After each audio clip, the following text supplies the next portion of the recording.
When preparing your home for the possibility of a power outage, there may be a lot of important questions that come to mind. Should I get a transfer switch installed? What configuration should I get for my inlet box? How many watts should I go for? What is absolutely necessary to power my house until the power lines are restored? Which outlets on a generator should I look for? What wattage should my generator be?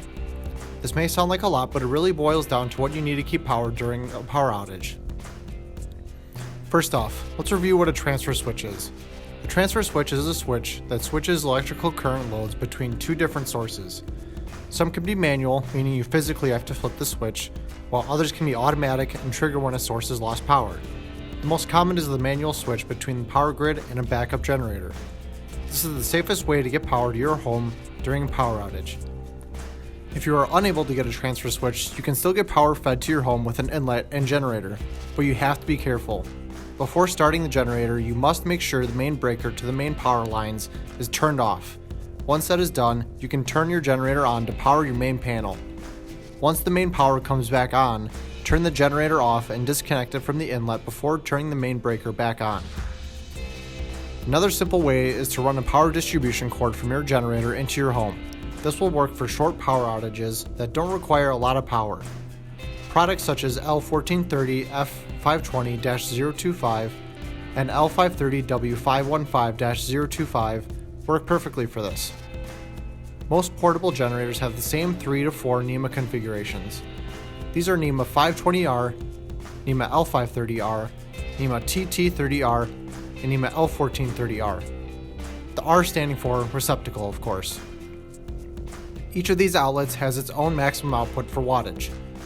The NEMA 520R is 2,500 watts, NEMA L530R is 3,750 watts, NEMA TT30R is 3,750 watts, NEMA L1430R is 7,500 watts. There are non-portable generators with a stronger output. These would have a NEMA 1450R outlet on them. The maximum wattage for those are 12,500 watts. Oftentimes, the generator might have a lower wattage output than the outlet is rated for. There's nothing to worry about. The outlet can still be used, but it just won't reach its maximum output. You may also see the opposite. The maximum wattage may be higher than the outlet you plan on using.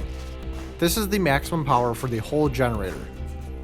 If you do want the outlet to reach its full potential, we recommend getting a generator with a higher output than the outlet you want to use. Inlet boxes also have a variety of NEMA configurations.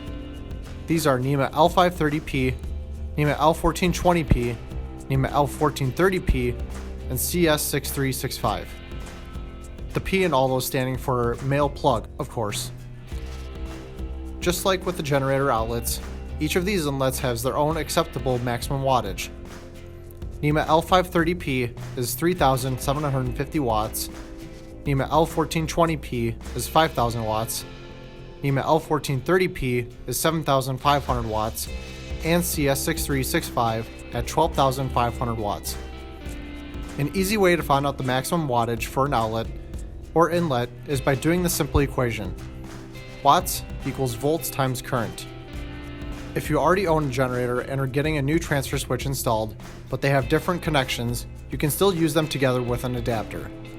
One thing to keep in mind is that the wattage into your inlet will be determined by the outlet on the generator. So, if you are using a NEMA L530 outlet to your NEMA L1430 male inlet, you will only get the 3,750 watts instead of the potential for 7,500 watts. If you are starting from the ground up on a transfer switch, then we recommend you try to get a generator and an inlet with matching operating wattages. You should also decide from the beginning on what is necessary to temporarily run in your home until power is restored. To find out the average operating power of necessary appliances in your home, and if your emergency power system can power them, be sure to read our blog coming out later this week. There, you will be able to check out a table listing many home appliances and their average operating power. We hope this will help you decide on the right emergency power system for your needs. How often do you experience a power outage? What is your emergency power system? What do you think is necessary to keep running during a power outage? Please leave your responses in the comments section below. Like, comment, and subscribe to see more videos just like this one. Shoot us an email if there's a topic you'd like to see us cover. Thank you for watching.